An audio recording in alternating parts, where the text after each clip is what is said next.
Exercise number 4.4 question बेटा book से read करिए। 4.3 जो थी वो लास्ट लेक्चर में हमारी कंप्लीट हो गई थी। फिर भी अगर आपको कोई क्वेश्चन हो तो पूछ लिया करें क्लास के लेक्चर के टाइमिंग में।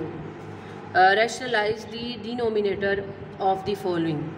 सबसे पहले आपको ये पता होना चाहिए कि अगर आपके पास कोई फ्रैक्शन में चीज़ दी हुई है, कोई वैल्यू आपके पास फ्रैक्शन में गिवन है, तो उसमें मैंने ये बताया था ऊपर एक वैल्यू होती है, एक वैल्यू नीचे होती है। आपको पता है ऊपर वाली वैल्यू के न्यूमिनेटर कहते हैं और नीचे वाली टर्म को डिनोमिनेटर कहते हैं। तो उसने कहा है रैशनलाइज करें डिनोमिनेटर वाले टर्म को। ठीक है, अब हमने डिनोमिनेटर को रैशनलाइज करना है। क्वेश्चन नंबर 1 का पार्ट नंबर 1 में लिख रही हूँ, मैं बताती हूँ कि इसका क्या मतलब है, उसने डिनोमिनेटर को ही क्यों कहा है। सबसे पहले जब हम अपना आंसर लिखते होते हैं ना, मैंने आपको हमेशा बताया कि कोशिश करते हैं कि आपका जो क्वेश्चन सॉल्व कर रहे हैं उसमें स्क्वायर रूट ना आए। ठीक है, और स्पेशली नीचे डिवीजन में स्क्वायर रूट मतलब नहीं आना चाहिए। हम अपने क्वेश्चन के आंसर को सिंपल से सिंपल रखने की कोशिश करते हैं, हमें नीचे वाला स्क्वायर रूट ख़त्म करना होता है। ठीक है, इसके लिए हम नीचे वाला जब स्क्वायर रूट आता है ना, उसको रिमूव करने के लिए रैशनलाइजेशन का प्रोसेस करते हैं, जिससे नीचे वाला स्क्वायर रूट ख़त्म हो जाता है। वो क्या होता है, सबसे पहले आपने देखना है कि इस क्वेश्चन में जो स्क्वायर रूट के अंदर वैल्यू कहीं उसके पेयर तो नहीं बन रहे, कहीं वो ऐसे डिवाइड तो नहीं हो रहा, कहीं उसका वो जो स्क्वायर रूट है वो ख़त्म तो नहीं हो रहा। अगर तो हो रहा है तो पहले वो काम करें, वो आगे पार्ट्स आएंगे वो बताऊंगी। ठीक है, मैंने इसलिए आपको पहले बता दी। इसमें 3 स्क्वायर रूट है, ये तो सबसे छोटी वैल्यू, अपना मल्टीपल सबसे छोटा है, 3 का टेबल है, तो इसके तो कोई पेयर नहीं बन सकते, स्क्वायर रूट ख़त्म होने के चांस नहीं है। इसको हमने करना है रैशनलाइज। रैशनलाइज का मतलब होता है मल्टीप्लाई लिखें, जो नीचे स्क्वायर रूट में वैल्यू लिखी है उसको ऊपर और उसको नीचे लिख दें। ठीक है, प्लस माइनस हो तो उसका साइन भी साथ चेंज होता है कि अगर यहाँ कुछ लिखा होता है ना दरमियान में प्लस, तो यहाँ पर ऊपर नीचे जब लिखते हैं वो माइनस हो जाता है। सिर्फ स्क्वायर रूट वाली वैल्यू, क्योंकि ये मल्टीप्लाई, इसका मल्टीप्लिकेशन में हम उसकी अटैचमेंट ख़त्म भी कर सकते हैं। अगर कोई ऐसी वैल्यू होती कि 4 प्लस स्क्वायर रूट 3 लिखी होती तो ये इसके साथ बिल्कुल बाउंड थी वैल्यू, फिर हमें उसके साथ 4 को भी लेके जाना पड़ना था। ठीक है, सिंपल क्वेश्चन में जो सिंपल स्क्वायर रूट होगा ये मल्टीप्लाई में है, तो आप यहाँ चाहे ऐसे लिख दें, चाहे इसको 1/4 अलग से लिख दें, तो बात एक ही होगी। तो हमने सिर्फ स्क्वायर रूट को ऊपर और नीचे रैशनलाइज कर लिया, इसको कहते हैं रैशनलाइज करना। अब रैशनलाइज कर लिया है तो सिंप्लीफाई कर लेते हैं। आपको पता है ये मल्टीप्लाई हो रहा है, तो ऊपर वाली टर्म ऊपर वाले के साथ, नीचे वाली टर्म नीचे वाले के साथ मल्टीप्लाई होती है। ठीक है, इसको कटिंग नहीं करने बैठ जाना, क्योंकि कटिंग किया तो फिर तो वही हम क्वेश्चन पे ही आ जाएंगे जहाँ से हमने शुरू किया। इसको मल्टीप्लाई किया इसके साथ, नीचे लिखा था स्क्वायर रूट 3 को मल्टीप्लाई किया स्क्वायर रूट 3 के साथ। अब हमने एक बात और पढ़ी है, भी हमने सिर्फ को कंबाइन करके लिखा है। हमने ये बात पढ़ी है कि जब 2 स्क्वायर रूट मल्टीप्लाई में हों, यानी मैंने आपको ये लिखवाया रूल, यहाँ लिख लें साइड पे, चाहे मल्टीप्लाई में हो और उस पर एक ही स्क्वायर रूट डाला हो तो उसको अलग अलग कर सकते हैं, और अगर वो अलग अलग हों तो इनको एक स्क्वायर रूट में भी लिख सकते हैं। ये आपका लॉ कहता है, ये बिकॉज प्रॉपर्टी है ये। तो इसका मतलब ऊपर वाले को तो अभी हम कुछ नहीं करेंगे, ये मल्टीप्लाई डालें ना डालें, इसका मतलब यही है कि ये दोनों मल्टीप्लाई हो रहे हैं। ये जो 3 है ये मल्टीप्लाई 3 से हो गया और ये एक ही स्क्वायर रूट में आ गए, ये 4 वैसे ही बाहर आ। तो ऐसे करते हैं, इसका मतलब ये हो गया 3 2, यानी 3 2 दफ़ा हो गए तो 3 की पावर लिख दी, ये इससे कट गया। ये मकसद था हमारा करना। इक्वल में यहाँ लिख लेती हूँ, क्या बचा 3, और ये चूँकि ये मल्टीप्लाई हो रहे थे ना तो ये भी मल्टीप्लाई होगा। पहले तो ज़रूरत नहीं, क्योंकि स्क्वायर रूट था, डालें ना डालें अंडरस्टूड होता है, लेकिन जब स्क्वायर रूट नहीं रहा तो हम खाली ऐसे स्क्वायर रूट के बगैर वाली वैल्यू का सिर्फ 4 3 नहीं लिख सकते। हमें दरम्यान में बताना होगा कि ये 4 और 3 क्या हो रहे हैं, ये मल्टीप्लाई हो रहे हैं। तो अब ज़रा इसको मल्टीप्लाई अगर मैं कर लूँ तो ये हो जाएगा 4 3 12। अब समझिए हमारा क्वेश्चन सोल्व हो गया, नीचे स्क्वायर रूट ख़त्म। लेकिन ऊपर नीचे अगर कटिंग हो रही है तो वो भी कर दें, 4 12, तो ये आ गया स्क्वायर रूट 3/4। तो ये इसका रैशनलाइज करना था। रैशनलाइज करके, रैशनलाइज तो हमने कर लिया, लेकिन फिर आगे सॉल्व भी करना था, तो हमने उसको सोल्यूशन में भी ले आए और ये आपका आंसर आ गया। ये पहला पार्ट है। बिल्कुल इसी तरह का ही पार्ट नंबर 2 है, वो आपने खुद करना है। मैं आपको है पार्ट नंबर 3 करवा रही हूँ। पार्ट नंबर 3 अगर आ गया तो पार्ट 4 5 6 7 सारे आपको आ जाएंगे। ठीक है, ये अलग सा था, मतलब इसमें सिर्फ एक वैल्यू थी डिनोमिनेटर में, तो हमने फिर ज़रा ईजी रहा, बेसिक था। अब पार्ट नंबर 2 भी बिल्कुल वैसा है, वो आपने 98 जो नीचे लिखा हुआ बुक पे देखें उसको ऊपर और नीचे, बल्कि ऐसे नहीं करना, पहले एक स्टेप और भी करना पड़ेगा, उसमें मैं आपको लिखवाती हूँ। देखिए ये लिखा है पार्ट नंबर 2, ये भी पहले जैसा है, लेकिन इसमें एक बात देखने वाली, मैंने आपको पहले क्या बताया है कि देखना है नीचे वाला स्क्वायर रूट रैशनलाइज करना है। रैशनलाइज करने से पहले भी एक स्टेप देखना है कि क्या इसके फैक्टर्स तो नहीं बन रहे। अगर बन रहे हैं तो पहले फैक्टर्स बनाए। देखिए 98 बड़ी वैल्यू, उसके फैक्टर्स इसी बन जाएंगे, तो पहले बनाते हैं फैक्टर्स। ये भी मैं फिर करवा देती हूँ।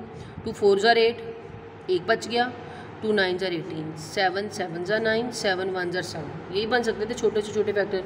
अब ऐसे करते हैं, इसकी जगह इसके फैक्टर लिख देते हैं, ये स्टेप ज़रूरी है, ठीक है। अब इसका मतलब 14 ऊपर वैसे ही रहा, 2 और 7 की पावर 2 आ गई। हमें ये भी पता है कि अगर स्क्वायर रूट 1 है तो हम उसको अलग अलग कर सकते हैं, भी बता के आई हूँ आपको। ये इससे हो गया कट, यानी कहने का मतलब 2 स्क्वायर रूट और 7 रह गया। 7 पहले लिख लें, या 7 1 ज़ा 7, 7 2 ज़ा 14।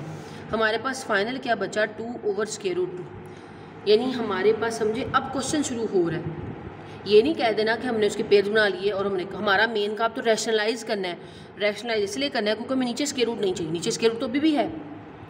ये हमने जस्ट क्या किया, उस स्क्वायर रूट को थोड़ा सिंप्लीफाई कर लिया, रहा वो स्क्वायर रूट ही। अब हम इसको करते हैं जी रैशनलाइज। रैशनलाइज किसको करना है जी, मल्टीप्लाई कर देना है स्क्वायर रूट 3 से और डिवाइड कर देना है स्क्वायर रूट 2 से, सॉरी 3 कह दिया। अब वही काम, इसको इससे मल्टीप्लाई, इसको इससे मल्टीप्लाई, मैं आपको कर देती हूँ जल्दी जल्दी। ऊपर वाले को ऊपर से, नीचे वाला देखें एक ही बन गया, मैं डायरेक्ट कर रही हूँ स्टेप। इसका मतलब ऊपर वाला वैसे लिखा गया, नीचे वाले पे 2 पावर आ गई। देखिए 1 और 2 पावर और पावर ऐड हो जाती हैं, ये इससे ख़त्म हो गया। हमारे पास फाइनल बचा नीचे 2, ये इससे भी ख़त्म हो गया, लास्ट में सिर्फ बचा स्क्वायर रूट 2। देखिए नीचे कुछ भी नहीं है, नीचे 1 है, तो हमें यही चाहिए था कि आपके पास ऊपर चाहे स्क्वायर रूट आ जाए आंसर में भी, लेकिन नीचे नहीं आंसर में आना चाहिए। इसी को हम फिर रैशनलाइज इस करते हैं, इसीलिए। तो ये पार्ट नंबर 2 भी हो गया। अब मैं 3 करवाती हूँ, क्योंकि 3 अगर आपको आ जाएगा फिर आप नेक्स्ट आसानी से कर सकोगे। बल्कि पार्ट 3 नहीं, पार्ट 3 तो बिल्कुल पार्ट 2 जैसा है। मैं पार्ट 4 करवा रही हूँ, ठीक है, वो भी मल्टीप्लाई वाला है। बस उसमें डिफरेंस ये आया कि देखें, आपने देखना है कि हमें दोनों नीचे से स्क्वायर रूट खत्म करने हैं, तो इन दोनों को रैशनलाइज करना है, लेकिन उससे पहले देखना है कि इसके पेयर्स तो नहीं बनते हैं। तो जो इसके 27 के पेयर बनाने हैं, 8 के भी बनाने हैं, जैसे 98 के बनाए, कुछ स्क्वायर रूट खत्म हो जाएगा, कुछ पे रह जाएगा, वो जो खत्म हो जाएगा वो ऊपर वाले 6 को काट देगा, और जो एंड पे बचेगा बेटा उसको आपने फिर रैशनलाइज कर लेना, ठीक है, एक स्क्वायर रूट में ला के। इसको ट्राई कीजिएगा, क्वेश्चन पीछे एग्जाम्पल में भी हुए होते हैं सेम वहाँ से भी देखा करें लाजमी। 3 आपने करना है, 4 वाला मैं करवा रही हूँ क्योंकि बाकी सारे अब 4 जैसे पार्ट है, ठीक है, एक मैं करवा रही हूँ। अब बेटा इसमें भी हमने नीचे स्क्वायर रूट खत्म करना है, लेकिन इसमें बात ये आ गई कि ये स्क्वायर रूट 5 के साथ जो रिलेटेड चीज़ें हैं वो एडिशन में आ गई, मतलब इसको मैं अलग नहीं कर सकती। मल्टीप्लाई में तो मैंने कह दिया ना कि साइड पे लिख देते हैं अकेला स्क्वायर रूट को ही हमने रैशनलाइज कर लिया। इसमें मैं बाउंड हूँ, मैं इसको साथ लेके चलूँ, इसका मतलब मुझे मल्टीप्लाई करना पड़ेगा इस पूरी वैल्यू से ऊपर और नीचे लिख के। इसमें ये बात देखने वाली होती है बेटा कि अगर हम किसी ऐसी वैल्यू को करें रैशनलाइज, तो इसमें जो साइन होता है वो रैशनलाइज करते हुए बदल जाता है। अगर इधर प्लस है तो वो रैशनलाइज करते हुए ऊपर नीचे बदल जाएगा, अगर माइनस होता तो प्लस हो जाना था, प्लस है तो माइनस हो जाना था। ये बात एक डिफरेंस है इसमें, इसलिए मैंने आपको कराया। अब सिंपल क्या करना है, मल्टीप्लाई, इसको इससे, इसको इससे। 1 को जब मल्टीप्लाई करेंगे तो वो तो वही आ जाएगा, लिखने की ज़रूरत नहीं है। चाहे इसको मल्टीप्लाई करना है, मैंने ब्रैकेट यूज़ कर ली क्योंकि बड़ी वैल्यू, मैंने कहा था 2 1 से ज़्यादा बड़ी वैल्यू तो मल्टीप्लाई कर लेते ताकि आपको पूरी वैल्यू का अंदाज़ा हो जाए। ये ऊपर वाले को तो जब 1 से मल्टीप्लाई करेंगे तो वही आ जाएगा ना, कोई फ़र्क नहीं पड़ता। नीचे देखने की बात है, ये सेम है, ये और ये सेम है, ये प्लस है, ये माइनस है। जब आपको पता है ऐसा फार्मूला, एक ही बात याद आती है, कौन सी, ए स्क्वायर माइनस बी स्क्वायर क्या होता है, एक बार वो प्लस में लिखा होता है और एक बार वो माइनस में लिखा होता है।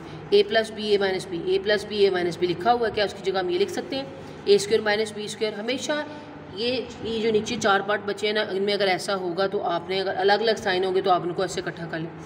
देखें ए इसमें है 3, यानी 1 स्क्वायर है, यानी पहली वैल्यू क्या है 3, उसका स्क्वायर माइनस फार्मूले का, बी क्या है दोनों में, ये जी 2 स्क्वायर 5 इसका स्क्वायर, ठीक है। अब इसको सॉल्व कर लेते हैं आगे। ऊपर वाली वैल्यू तो वैसे ही रहेगी, उसने तो कुछ नहीं होना, 3 3 ज़ा 9। अब ये जो दोनों वैल्यूज़ थी आपस में मल्टीप्लाई हो रही थी, 2 और ये जो स्क्वायर है ये इस पे भी है, ये इस पे भी है। इसका मतलब अगर मैं रफ में अगर आपको ओपन करके दिखाऊं ना, इसका मतलब ये है कि ये जो स्क्वायर है ये 2 पे भी है और ये जो स्क्वायर है ये इस 5 पे भी है। तो जब इस 2 पे स्क्वायर आएगा तो वो 2 2 का 4 कर देगा, लेकिन इस 5 का स्क्वायर इसको क्या कर देगा, ख़त्म। ये दोनों मल्टीप्लाई हो रहे हैं ना, इसमें कोई साइन नहीं, मतलब ये मल्टीप्लाई, तो ये आपस में मल्टीप्लाई हो जाएगी तो 20 दे देंगे। ये चाहे नीट में कर लें चाहे रफ वर्क में कर लें। मैं डायरेक्ट इसको सोल्व करके यहाँ लिख देती हूँ 20। को पता चला ये इसकी जगह 20 क्यों आया, दोनों पे स्क्वायर था, दोनों पे स्क्वायर रूट ले ली, स्क्वायर ले लिया, वो आपस में मल्टीप्लाई हो रहे थे। जब कोई साइन ना डाला हो मतलब ये मल्टीप्लाई, उनको उनका स्क्वायर रूट सॉल्व किया, स्क्वायर सॉल्व किया और आपस में उनको मल्टीप्लाई कर दिया, ये आंसर आ गया। अब ज़रा माइनस कर लेते हैं नीचे वाले को, प्लस माइनस माइनस 20 और 9 का होगा 11 बचेगा और बड़े वाले का साइन है जी माइनस। तो ये आपका है आंसर। इस माइनस को नीचे ना लिखें, ऊपर ले जाएं, तो जब इसको ऊपर लेके जाऊंगी तो ये माइनस ऐसे ऊपर भी लिखा जा सकता है। बुक पे शायद ऐसे आंसर लिखा हो, नीचे 11 अकेला रहने दिया। इससे क्या फ़र्क हुआ कि ये माइनस को बंदर अगर लिख दें तो जो माइनस था वो प्लस हो जाएगा, जो प्लस था ये नहीं, देखें ये प्लस था माइनस, ये माइनस था ये प्लस। इससे ये हुआ कि वो जो माइनस अलग से नज़र आ रहा है उसको हमने सॉल्व कर लिया। हो सकता है ऐसे उन्होंने आंसर शो किया हो, जब नीचे ऐसे लास्ट पे आंसर में माइनस बच रहा हो ना तो हम उसको, क्योंकि वो नीचे और ऊपर एक ही बात है, वो माइनस पूरी वैल्यू के साथ है, उसको चाहे नीचे डाल लें चाहे ऊपर डाल लें। जब हमने उसको ऊपर डाला तो हमने कहा उसको हम अंदर भी सॉल्व कर लेते हैं, मतलब तो वो भी कर लिया। ये आपका क्वेश्चन सॉल्व हो गया। अब बिल्कुल बेटा ऐसे ही ये बाकी के पार्ट्स हैं, कौन से, बिल्कुल सेम, ये भी बिल्कुल सेम, ये भी बिल्कुल सेम। इसमें एक स्टेप चेंज है, वो मैं थोड़ा सा बता देती हूँ आपको ताकि समझ आ जाए। बाकी तो सेम टू सेम ऐसे ही हैं। अब आप लोगों ने इसको करना है प्रैक्टिस में और मुझे बता देना अगर कोई नहीं आए। वो तो सेम है। अब ये मैं एक पार्ट करवा देती हूँ, है तो वो ये भी सेम है बिल्कुल, लेकिन एक इसमें स्टेप आना है जो थोड़ा चेंज होना है। स्क्वायर रूट आ गया, रेशनलाइज करना पड़ना है, मल्टीप्लाई किया, ऊपर और नीचे स्क्वायर रूट लिखा। अब देखें माइनस प्लस है तो साइन भी चेंज होना है, देखें प्लस था ना, मैंने माइनस कर लिया। मल्टीप्लाई देखें ऊपर पहले वाले क्वेश्चन में ऊपर मल्टीप्लाई सिंपल था, यहाँ सिर्फ 1 लिखा हुआ था, लेकिन अब बड़ी वैल्यू आ गई, यही बस चेंज है। तो इसका मतलब ये, ओहो ब्रैकेट नहीं आनी थी, -1 ये वैल्यू मल्टीप्लाई हो रही है ऊपर वाली इस वैल्यू के साथ, ये वाली वैल्यू मल्टीप्लाई हो रही है इस वैल्यू के साथ, ठीक है। इसका मतलब ये देखें A B P plus minus, बिल्कुल पीछे वाला काम, A square minus B square, लेकिन ऊपर देखें सेम सेम सेम सेम, लेकिन माइनस माइनस है, ये एक वैल्यू ये दो वैल्यू। अगर मैं आपको ऐसे लिखा हो तो आप इसको कैसे लिख सकते हो, आप ऐसे लिख सकते हो ना 2 की पावर 2 कितनी टाइम्स आ रहा है 2 टाइम। तो ये भी दोनों वैल्यूज़ क्या हैं, सेम। ये तो डिफरेंट साइंस के साथ ही इसके साइन भी सेम। इसका मतलब मैं ऐसे लिख सकती हूँ कि ये जो दोनों वैल्यूज़ हैं ये 2 टाइम बाहर आ रही है, मैंने 2 टाइम्स लिख दिया। नीचे वाली वैल्यू का स्क्वायर कैसे ओपन होगा, A square minus B square, formula apply कर दिया पीछे वाला, वो साइड पे रेफरेंस भी दे देना। इसका नीचे वाला स्क्वायर ओपन कर लेते हैं। ये बेटा ये कौन सा फॉर्मूला बना, देखें ए माइनस बी होल स्क्वायर, देखें पहली वैल्यू दूसरी वैल्यू माइनस का होल स्क्वायर, ये वाला फॉर्मूला नहीं अप्लाई हो रहा इस पर, तो इस पर ये फार्मूला ओपन कर लेते हैं। क्या होता है ये formula, A square minus 2ab plus B square. यानी हमने अपने क्वेश्चन को देखा कि इसमें ऊपर भी एक चीज़ आ रही थी, उसको भी साथ साथ सॉल्व करना है क्योंकि वो भी सिंपलीफाई हो रही है। आप सिंपल मल्टीप्लाई भी कर सकते हैं, जैसे इसको इससे किया, इसको इससे किया, इसको इससे किया, इसको इससे किया। हमें नज़र आ रहा था ये फार्मूला भी लग सकता है, जब दोनों को स्क्वायर की फॉर्म में लिखे तो हमने फार्मूला लगा दिया। कोई अगर सिंपल करना चाहे तो सिंपल कर ले, अगर किसी को वैसे भी समझ आए। ओपन करें जी, पहली वैल्यू का square minus 2ab plus B का स्क्वायर, ठीक है। ये देखिए ए यानी पहली वैल्यू का स्क्वायर माइनस 2 पहली और दूसरी वैल्यू मल्टीप्लाई में, देखें 2ab प्लस बी का स्क्वायर, और बी क्या था इसमें ये और प्लस फॉर्मूले का, ठीक है। नीचे वाली वैल्यू को ओपन करें, ये इससे क्या हो जाएगा, कट जाएगा। 1 का स्क्वायर 1 नहीं होता है, इसका इससे कट जाएगा, 3 बचा। ये 1 2 1 जा 2 ही हो जाएगा, ये 3 रह जाएगा और 1 रह जाएगा, नीचे 2 रह गया। इसको इकट्ठा लिख लेते हैं और इसको दूसरी साइड पे कर लेते हैं क्योंकि वो तो हो सकते हैं ना सॉल्व। 2 + 3 + 1 4 और ये आ गया ये। अब ये तो हमारा तकरीबन क्वेश्चन ख़त्म हो गया है। एक पॉइंट इसमें देखने वाला ये है बेटा, कि ये एक वैल्यू है, ये माइनस के बाद ये पूरी दूसरी वैल्यू है, ठीक है, यानी ये एक वैल्यू है, ये दूसरी वैल्यू है। इस दोनों में कुछ कॉमन आ रहा है, देखें इसमें भी 2 का टेबल, इसमें भी 2 का टेबल। अगर मैं इसमें 2 का टेबल ले लूँ, वैसे तो ये क्वेश्चन यहाँ तक ख़त्म हो गया, लेकिन अब हम देखते हैं कि सिंप्लीफाई भी तो हमें अपना आंसर चाहिए होता है। हम इसको अब सिंप्लीफिकेशन की तरफ लेके जा रहे हैं। अगर मैं 2 कॉमन ले लूँ तो अंदर क्या बचेगा, 2 2 ज़र 4, ये 2 बाहर चला गया, इस पर कुछ नहीं बचा, तो ये 1 बचा। 1 लिखें या ना लिखें, सिर्फ स्क्वायर रूट 3 रह गया। नीचे क्या बचा हुआ था पहले से 2, क्योंकि ये कॉमन सिर्फ हमने ऊपर से लिए, ये इससे कट गया, इसलिए मैंने कॉमन ले लिया कि वो नीचे वाले 2 से कट जाना था। 2 का टेबल क्योंकि दोनों में आ रहा था। ऐसे मोस्टली क्वेश्चन में हो जाता है, जब ऐसा कोई क्वेश्चन हो ना स्क्वायर वाला, इसमें स्क्वायर बन रहा हो, तो उसमें ऐसे ऊपर नीचे कटिंग हो सकती होती है। तो देख लेना कुछ कॉमन तो नहीं आ गया। वैसे तो ऐसे भी कुछ बच्चे कर लेते हैं, लेकिन वो बुक पे पीछे आंसर मैच करने के लिए उन्होंने कॉमन लिखा होता है, मतलब आंसर सिंपलेस्ट फॉर्म में लिखा होता है, तो ये स्टेप कर लें, ठीक है। ये आपका हो गया क्वेश्चन नंबर 1 कंप्लीट हो गया। अब क्वेश्चन नंबर 2 करते हैं। क्वेश्चन नंबर 2 में बेटा वो क्या कह रहे हैं, सिर्फ एक एक लाइन का आंसर है, कॉन्जुगेट लेना है। कॉन्जुगेट का मतलब क्या हुआ करेगा, आपने क्वेश्चन में पार्ट नंबर 1 लिखा है। कॉन्जुगेट का मतलब ये होगा जो स्क्वायर रूट वाली वैल्यू है, उसको जो पीछे साइन लिखा हो उसको बदल दें, बस कॉन्जुगेट आ जाएगा। सिर्फ स्क्वायर रूट वाली वैल्यू के पीछे वाला साइन बदल है, चाहे वो स्क्वायर रूट वाली वैल्यू पहले लिखी हो या बाद में लिखी हो, उसके पहले साइन बदल देना। अगर मैं लिखूँ, मैं यहाँ पर आंसर लिखूँ इसका, conjugate of 3 plus square root 7 is, क्या होगा इसका कॉन्जुगेट, 3 प्लस की जगह आ गया माइनस, स्क्वायर रूट 7 के पीछे वाला साइन बदल गया, बस इतनी सी बात। 3 के पीछे वाला साइन चेंज नहीं किया, बस ये क्वेश्चन है इतना सा।